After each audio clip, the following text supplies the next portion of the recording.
Let me just say that I think my colleagues and I are witnessing the death of the fake, faux, frivolous Joe Biden impeachment inquiry. In fact, as a Jewish American, when this is over, I will say mourner's Kaddish for this impeachment inquiry. There has been no evidence on Joe Biden from the beginning. Hey, Republicans, it's over. And the Democrats may have finally learned what they need to do. Democrats pounded nails into the coffin of MAGA and their fraudulent and traitorous attack on our president. The MAGA attack on Joe Biden, through a shoddily constructed series of lies and obfuscation, has been soundly destroyed. But what's really embarrassing, and I use the word secondhand embarrassment because that's what we witnessed in there, is they're so desperate to humiliate the president that they started asking the president's son personal details about a divorce that happened almost 10 years ago. That's where this has been reduced to.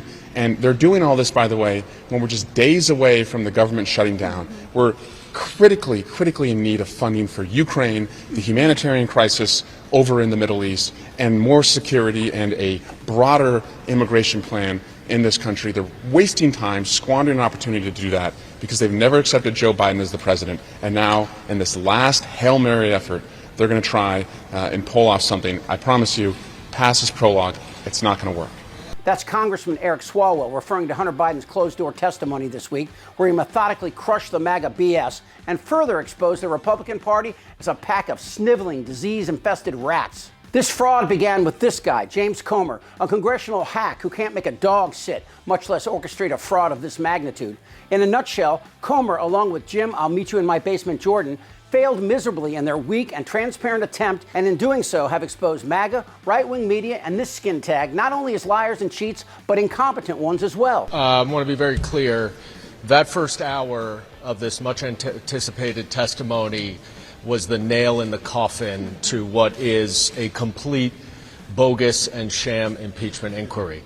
Not only were they unable to show any connection between Hunter Biden's business and President Biden, but Hunter Biden gave very detailed and clear explanations as to what his arm's length business transactions were with private parties in foreign countries who are investors and business people, like many people would have. So it is not simply there's no connection to the president, which we've known all along and which was made clear again, but there is a very understandable, coherent business explanation for every single thing that they asked for.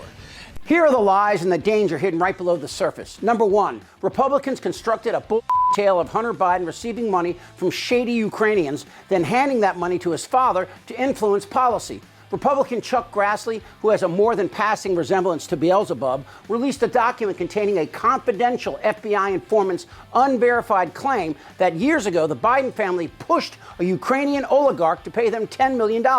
The most corroborating evidence we have is that 1023 form from this highly credible, confidential human source. But oops, that informant, Alexander Smirnov, was indicted this month for lying to the FBI about all of it. And it gets worse for Republicans. Smirnov testified he was fed this information by Russian intelligence, which means Putin. This is the path that they've chosen to take. And honestly, I'm surprised that they have this high of a threshold for humiliation. Every witness that they have called has decimated their arguments, from Devin Archer to Peter Schwerin to Marvin Young. And then we have the guy behind the Holy Grail document, the 1023, Alexander Smirnov, who's found that he had lied, right, about the charges, the $5 million that went to both of them. And then it gets even better. Not only did he lie, he was lying because the Russians were feeding him the disinformation. So let that sink in. Once again, Democrats proved MAGA Republicans were again puppets of Putin. The same Republicans who voted down a border bill that was everything they asked for, but also had in it financial support for Ukraine in their war against Russia. Because the Republican case has completely fallen apart over the last several weeks, after it's been exposed that the critical, one of their most key pieces of information was based on a source that was in communication with Russian intelligence. They are now trying to scramble to find anything to substantiate their fairy tale. So the investigation came to a screaming halt, not because Republicans were caught making it up, but it also revealed once again a relationship with Russian intelligence. You know the case was BS when Steve Doocy from Fox and Friends couldn't swallow it. But that's just your suggestion. You don't actually have any facts. Okay, lie number 2. Comer released a video raising questions about a 2018 personal check to Joe Biden from his brother, James Biden, which had the words on it, loan repayment, right on the front. Comer said he viewed the $200,000 check to Joe Biden as troubling, even if it was a loan repayment. But Comer couldn't explain what about it troubled him. Maybe because it exposed his entire life as a lie? Comer and Jordan tried to make the case that Biden and his brother James were up to something, even though bank records show the check, like everyone knows, had loan repayment written on it. What we've said over and over and over, Joe Biden took $200,000. I'm asking you, what specific action did he take as a public official, an elected public official? Well, with the yeah, okay, hey, calm down, it's okay.